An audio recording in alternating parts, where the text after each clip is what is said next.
Fakta tak terduga Danantara bakal kelola aset negara 9.049 triliun rupiah.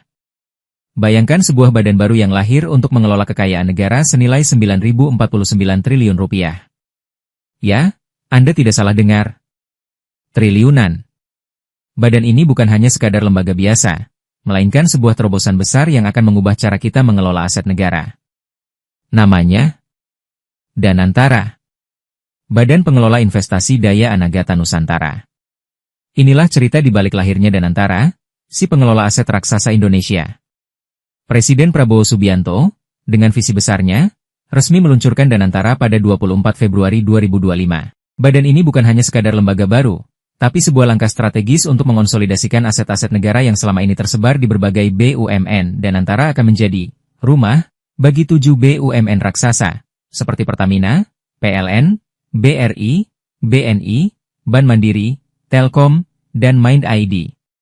Belum lagi, Danantara juga akan menaungi Indonesia Investment Authority, INA, yang memiliki aset 163 triliun rupiah.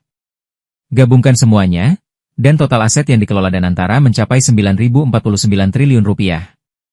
Angka yang fantastis, bukan? Tapi, Danantara bukan hanya tentang angka. Badan ini memiliki misi besar, menginvestasikan sumber daya alam dan aset negara ke dalam proyek-proyek berkelanjutan dan berdampak tinggi. Bayangkan, kekayaan alam Indonesia yang melimpah dikelola dengan cara yang lebih modern, efisien, dan ramah lingkungan. Ini adalah langkah besar menuju masa depan yang lebih cerah. Danantara tidak lahir dalam semalam.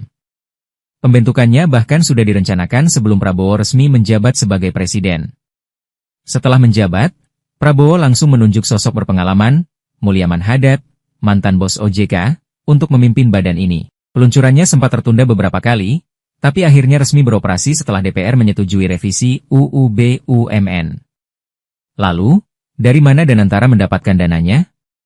Prabowo belak-belakan menyebut bahwa Danantara akan mendapatkan dana tambahan dari hasil efisiensi anggaran, sekitar 358 triliun rupiah. Selain itu, Danantara juga akan mengelola dividen BUMN tahun ini senilai 200 triliun rupiah. Sisa 100 triliun rupiah akan dikembalikan ke BUMN dalam bentuk penyertaan modal negara. Jadi, tidak ada yang terbuang sia-sia. Danantara terinspirasi oleh keberhasilan Temasek Singapura dan Khazanah Nasional Malaysia.